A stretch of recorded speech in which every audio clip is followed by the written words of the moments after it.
আসসালামু আলাইকুম।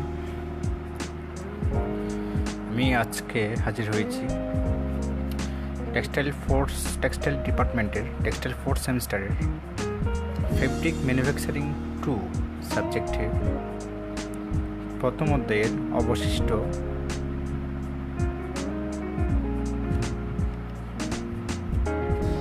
যেগুলো বাকি ছিল ওগুলো নিয়ে।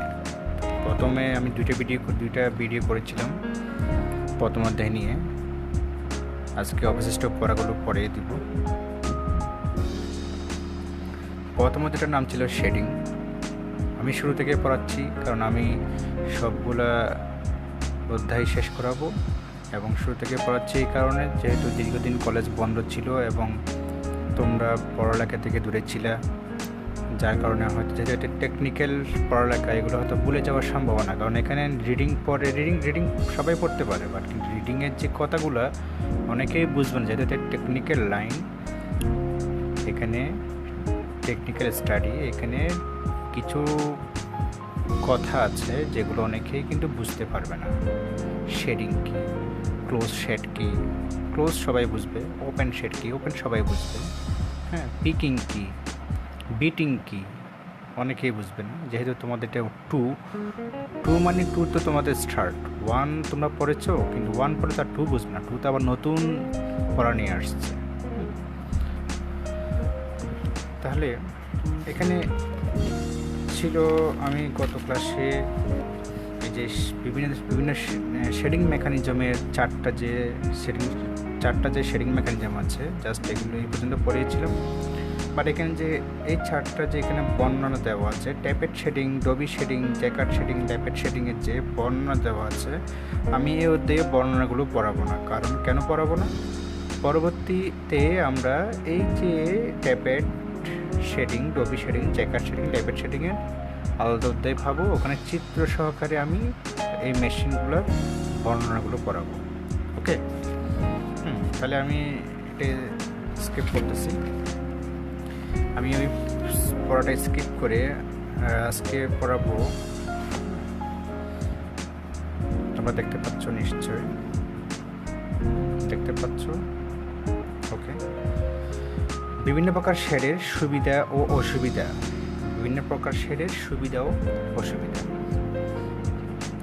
বটম ক্লোজ শেডের সুবিধা কি? টানা সুতা পর্যায়ক্রমে একবার টাইট ও একবার ঢিলা হওয়ার দরুন কভার্ড ক্লথ তৈরি করা যায়। অসুবিধা কি? এটা পরিবর্তন হতে বেশি সময় লাগে, তার শেড চেঞ্জ হতে বেশি সময় লাগে এবং দ্রুত গতির জন্য উপযোগী নয়। এটা দ্রুত গতি, হাই স্পিডে চালানো যাবে না, উপযোগী নয়। তাহলে যেহেতু হাই স্পিডে চালানো যাবে না, এখানে প্রোডাকশন কম হবে, আমার লস হবে, তাহলে এই গতি ইউজ না করাই বেটার। টানা সুতার উপর খুব বেশি ও অসমান টান পড়ে, অধিক শক্তি ব্যয় হয় ও ঘর্ষণজনিত ক্ষয় বেশি হয়। সেন্টার ক্লোজ শেডের সুবিধা কি? টানা সুতার অস্থিতি গতির জন্য এর বটম ক্লোজ শেডের চেয়ে নিম্নমানের। টানা সুতার অস্থিতি গতির জন্য বটম ক্লোজ শেডের চেয়ে নিম্নমানের অস্থিতি গতি। অসুবিধা কি? যদিও এ প্রকার শেডে প্রতিটি সুতা নড়াচড়া করে, তবু সুতার উপর টান কম পড়ে। এ প্রকার শেডে প্রতিটি সুতা কি করে? মুভমেন্ট করে, নড়াচড়া করে, তারপরেও কি সুতার উপর টান কম পড়ে। সুবিধাগুলো হচ্ছে, অসুবিধা ছিল কি? টানা সুতার অস্থিতি গতির জন্য এর বটম ক্লোজ শেডের চেয়ে নিম্নমানের সুবিধা 2, shed opening time bottom close এর সময়ের প্রায় অর্ধেক। শেড ওপেনিং টাইম বটম ক্লোজের সময়ের প্রায় অর্ধেক। ওকে, টান সমান হওয়ার কারণে, টান সমান হওয়ার কারণে টানার ছেঁড়ার সম্ভাবনা কম। যেহেতু এখানে টেনশন যে কি সম টেনশন বজায় আছে, তাহলে এখানে টানা সুতা ছিঁড়ার সম্ভাবনা কম বলছে। ওপেন শেডের সুবিধা কি? শেড লাইন স্থির করতে হলে লেভেলিং অ্যাপারেটাস এর সাহায্যে ঝাপগুলো একই প্লেনে আনতে হয়। লেভেলিং অ্যাপারেটাস, এটা একটা পার্টস ইউজ করা হয়। ওকে, অধিক ঝাঁপ ব্যবহার করলে দেখা যাচ্ছে, দেখতে পাচ্ছ, অধিক ঝাঁপ ব্যবহার করলে সুতা ছিঁড়ে বেড়ে যায়, সুতা ছিঁড়ার হার বেড়ে যায় এবং কি সুতা দুর্বল হয়ে পড়ে। অধিক ঝাঁপ ব্যবহার করা যাবে না। টানা সুতা ছিঁড়ে গেলে তাঁতির জোড়া লাগাতে সময় লাগে, তাহলে এখানে মেশিন বন্ধ থাকতেছে, প্রোডাকশন কম হচ্ছে, এফিসিয়েন্সি কম হচ্ছে। ওকে, আমার এফিসিয়েন্সি আমার লক্ষ্য রাখতে হবে, কি এফিসিয়েন্সিও লক্ষ্য রাখতে হবে এবং কোয়ালিটিও লক্ষ্য রাখতে হবে। আমি এফিসিয়েন্সি বাড়ালাম, প্রোডাকশন বেড়ে গেল, মেশিন স্পিড বাড়লো, এফিসিয়েন্সি বাড়লো, প্রোডাকশন বাড়লো, বাট আমার কিন্তু কোয়ালিটি সম্পন্ন প্রোডাক্ট পাচ্ছি না। সেই প্রোডাক্টে কোনো ভ্যালু থাকবে না, সেটা পরবর্তী ওয়েস্টেজ হয়ে যাবে, সেটা বিক্রিও করা যাবে না। পরে স্টক লটে বিক্রি করতে হবে লস দিয়ে। স্টক লটে বিক্রি করলেও সে কিনা যে দামে কিনছে, যা উৎপাদন ব্যয়টাও উঠবে না, লাভ তো দূরের কথা, উৎপাদন ব্যয়টাও উঠবে না। এই কারণে আমার এফিসিয়েন্সিও লক্ষ্য রাখতে হবে, কোয়ালিটিও লক্ষ্য রাখতে হবে, দুইটাই লক্ষ্য রাখতে হবে। ওকে, টানা সুতা ছিঁড়ে গেলে তাঁতির জোড়া লাগাতে কষ্ট হয়, তাহলে যেহেতু কষ্ট হয় একটু সময় বেশি লাগবে, মেশিন বন্ধ থাকবে, এফিসিয়েন্সি কমে যাবে। এখন আসি সুবিধা কি, তুমি বললাম সুবিধা বলছে কি, এটা কিসের অসুবিধা বললাম, ওপেন শেডের অসুবিধা। এখন সুবিধা পড়ব, টান অপেক্ষাকৃত কম, উচ্চ গতিতে চলতে সক্ষম, হাই স্পিডে চলতে সক্ষম, উপরের সুতা নিচের সুতাকে উঠাতে সাহায্য করে যেহেতু এগুলো পর্যায়ক্রমে চলাচল করে, বিদ্যুৎ খরচ কম, তার যন্ত্রের ক্ষয় কমিয়ে আনে। সেমি ওপেন শেডের সুবিধা কি, দ্বিতীয় পিকে সব সুতাকে নিচে নামাতে হয় না, ফলে গতি বাড়ানো যায়। অভ্যন্তরীণ সুতার মধ্যে ঘর্ষণ কম হয়, ফলে প্রজেক্টিং ফাইবার কম ওঠে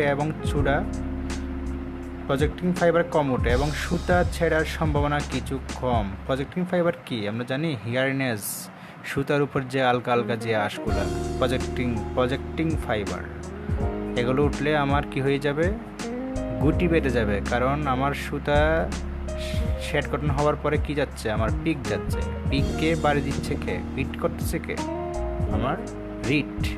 তাহলে পিককে শেডিং, প্রথমে শেড গঠন হবে, শেড গঠন হওয়ার পরে শেডের মধ্যে দিয়ে পরেন সুতা যাবে, মাকু পরেন সুতা নিয়ে যাবে, এবং পরেন সুতা যাওয়ার পরে শেড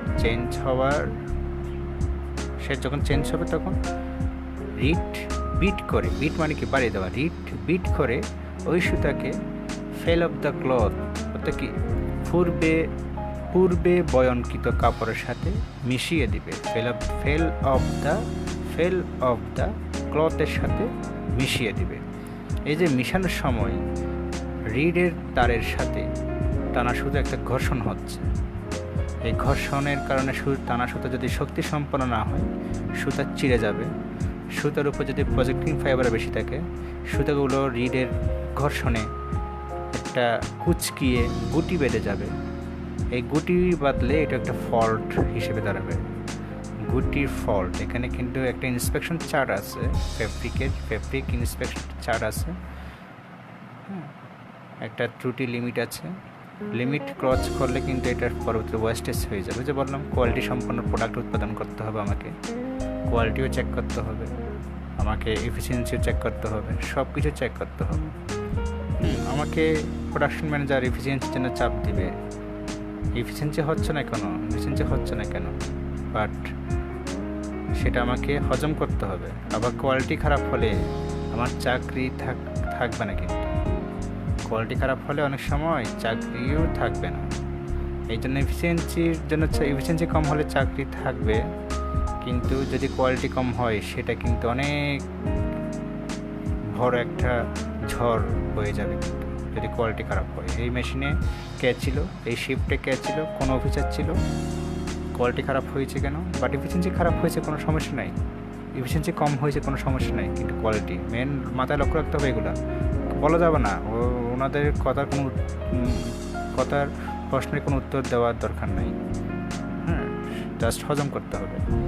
কিন্তু খেয়াল রাখতে হবে কোয়ালিটি খেয়াল রাখতে হবে, কোয়ালিটি ভালো হতে হবে। তোমরা যেহেতু চাকরি করবা ইন্ডাস্ট্রিতে গিয়ে, খেয়াল রাখবা, কারণ তুমি যখন শিফট ইনচার্জ হবা তাঁতিদের চাকরির অভাব নাই। তাঁতিরা আজকে চাকরি চলে গেছে, কালকে অন্য একটা ফ্যাক্টরিতে ঢুকে যেতে পারবে। বাট একজন অফিসারের চাকরির অভাব আছে, কিন্তু সে তো আর সেই চাকরি করতে পারবে না, সে তো আর ওয়ার্কারের চাকরি করতে পারবে না। হ্যাঁ, তাহলে এটাই মাথায় রাখতে হবে, কোয়ালিটি। সেমি ওপেন শেডটা পড়লাম, অসুবিধা কি এটাও পড়লাম। ওপেন শেডের মতো টানা সুতায় অসম টান থাকে, অযথা নড়াচড়া থেমে যায়। এখন আসি ধনাত্মক শেডিং ও ঋণাত্মক শেডিংয়ের মধ্যে পার্থক্য। ধনাত্মক শেডিং কি বলছে? এ ধরনের শেডিংয়ে ঝাপগুলো ক্র্যাঙ্ক বা লিভারের সাহায্যে ওঠানামা করে। কি, ক্র্যাঙ্ক কি, লিভার কি, এটা আমি যখন শেডিং মেকানিজমগুলো চিত্র সহকারে বর্ণনা করব সেখানে বুঝিয়ে দিব। এখানে এই অধ্যায়ে কোনো চিত্র নেই, আমি সেখানে বুঝিয়ে দিব, তোমরা জাস্ট এটা একটু পড়ো। এ ধরনের শেডিংয়ে ঝাপগুলো ক্র্যাঙ্ক বা লিভারের সাহায্যে ওঠানামা করে। আমি তো এই অধ্যায়ে পড়িয়েছি, তোমাদের তো জানার কথা, নিশ্চয়ই জানো। ওকে।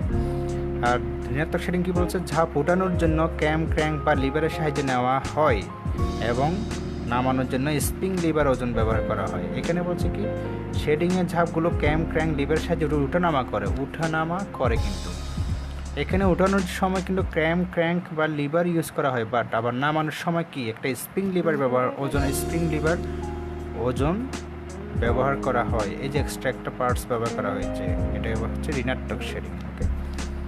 ধনাত্মক শেডিংয়ে ট্যাপেট তাঁতের বাহিরের অংশে থাকে।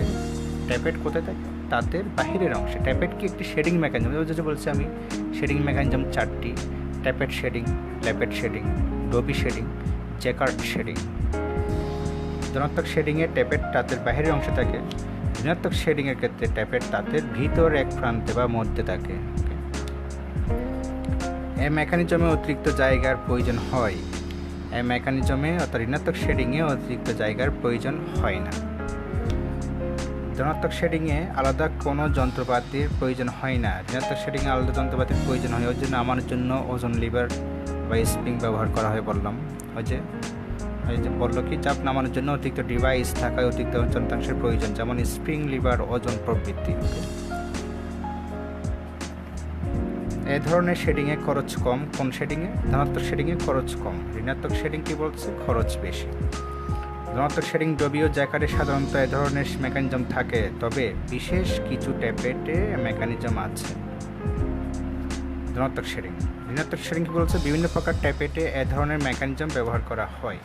ওকে, তাহলে এই অধ্যায় এই পর্যন্ত কমপ্লিট। আমি এখানে রয়ে গেছে কি, শেডিং মেকানিজমগুলো বর্ণনা, সেটা আমি বলেছি। আমি পরবর্তী অধ্যায়ে কিন্তু এগুলো রয়েছে, এগুলো আমি চিত্র সহকারে পড়িয়ে দিব। এখানে অতি সংক্ষিপ্ত প্রশ্নগুলো একটু পড়ে নিবা। তাদের সংজ্ঞা, তাদের প্রাথমিক গতিগুলো লিখো। শেডের সংজ্ঞা, পজিটিভ শেডিং কি, নেগেটিভ শেডিং কি, ট্যাপেট শেডিংয়ে সর্বোচ্চ কয়টি যা ব্যবহার করা হয়, ডবি কি, হ্যাঁ, এগুলো একটু পড়ে নিবে। এখানে 14টা বোর্ড কোয়েশ্চেন আছে। আর যারা একটু বারবার বলেছে যারা একটু দুর্বল, তারা জাস্ট পাশে বোর্ড সালের প্রশ্নগুলো একটু পড়ে নিবে, হ্যাঁ, কমন পেয়ে যাবা। যারা ভালো করতে চাও ফিউচারে, হ্যাঁ, যারা নাকি কোনো রকম পাস করতে চাও, সেটা বলে কি ডাইনাইট টুইনার পাস, টিটিপি, তারা এই বোর্ড প্রশ্নের ফলো করিও। যারা ভালো করে আয়ত্ত করতে চাও, হ্যাঁ, তারা কিন্তু এগুলো ভালো কিছু করতে চাও, তারা সবগুলোই পড়বে, সবগুলোই লাগবে। যেহেতু টেকনিক্যাল লাইনে পড়তেছে, এখানে কমন বলতে কোনো কিছুই নাই, কোনো সাজেশন নাই, সবগুলোই পড়তে হবে। তোমরা তো পরীক্ষা পাশের আশায় পড়তেছো না, তোমরা তো ফিউচারে এগুলো কাজে লাগাতে হবে।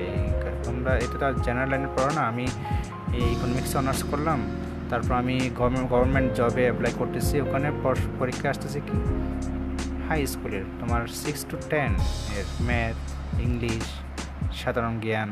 তাহলে সে যে ইকোনমিক্সে অনার্স পড়ছে, এগুলোর কোনো ওখানে আসতেছে, কাজে লাগতেছে না? লাগতেছে না। আর সে যদি ওই ইকোনমিক্সের লেভেলে ওই লাইনে জব করতে চায়, তাহলে তার ক্ষেত্রে তাকে ওইগুলো লাগবে। হ্যাঁ, ঠিক সেম এখানেও ঠিক সেম তোমাদেরকে, যেহেতু তোমরা টেকনিক্যাল লাইনে পড়তেছো, তোমাদের এগুলো সব জানতে হবে। আমি বলতেছি বইতে যেভাবে লেখা আছে সেভাবে লেখার দরকার নেই। তোমরা যদি পড়াটা বুঝো, নিজের ভাষায় লিখো। এখানে 2 লাইন আছে, তুমি 1 লাইনে লিখো, সমস্যা নেই, তোমার মূল কথাটা আসলে হচ্ছে। এখানে সংক্ষিপ্ত প্রশ্ন আছে তোমার, সংক্ষিপ্ত প্রশ্ন আছে 18টি, একটু পড়ে নিবে, পার্থক্যগুলো একটু পড়ে নিবে, যেমন গর্ত ধাত ও ফ্রেম ধাতুর মধ্যে পার্থক্য, পিট লিম ও ফ্রেম লোমের মধ্যে পার্থক্য, পজিটিভ ডবি ও নেগেটিভ ডবির মধ্যে পার্থক্য একটু পড়ে নিবে, যেমন সেমি অটোমেটিক ও অটোমেটিক তাদের মধ্যে পার্থক্য অবশ্যই দুইটার পার্থক্য পেয়ে যাবা পরীক্ষায়, এগুলো একটু পড়ে নিবা। আর বৈশিষ্ট্যগুলো পড়বা, আধুনিক তাদের বৈশিষ্ট্য একটু পড়ে নিবা। রচনামূলক প্রশ্নগুলো একটু পড়ে নিবা, রচনামূলক প্রশ্ন এই যে এখানে পাশে যে বোর্ড প্রশ্নগুলো দেওয়া আছে এগুলো একটু পড়ে নিবা। যেমন কি শেডের শ্রেণীগুলো চিত্র সহকারে বর্ণনা করো, যা আমি প্রথমে পড়েছি প্রথম ভিডিওতে। এরপর কি বিভিন্ন প্রকার শেডের অসুবিধাগুলো লিখো, ঋণাত্মক ও ধনাত্মক শেডিংয়ের মধ্যে পার্থক্য লিখো, এগুলো একটু পড়ে নিবা। ইনশাল্লাহ সবাই ভালো রেজাল্ট করবে আশা করি। সবাই বুঝতে পেরেছো, এখানে না বোঝার কিছু নেই, আমি ভালো করে বুঝিয়ে বলেছি সবগুলো। যদি কোথাও যদি কোনো বুঝতে প্রবলেম হয়, কোনো পড়া যদি বুঝতে প্রবলেম হয়, আমাকে এই ভিডিওর কমেন্টস বক্সে একটু কমেন্ট করে জানাবো, আমি তোমাদের এটা বুঝাই দেবো। পরবর্তী ক্লাসে বুঝিয়ে দেবো, অথবা ওই কমেন্টসে আমি বুঝিয়ে দেবো, অথবা তোমাদের আমি পরবর্তী ক্লাসে যে লাইভ ভিডিও নিব ওখানে আমি বুঝিয়ে দেবো। ওকে, আল্লাহ হাফেজ, ভালো থাকো। আজকে এই পর্যন্ত। আসসালামু আলাইকুম।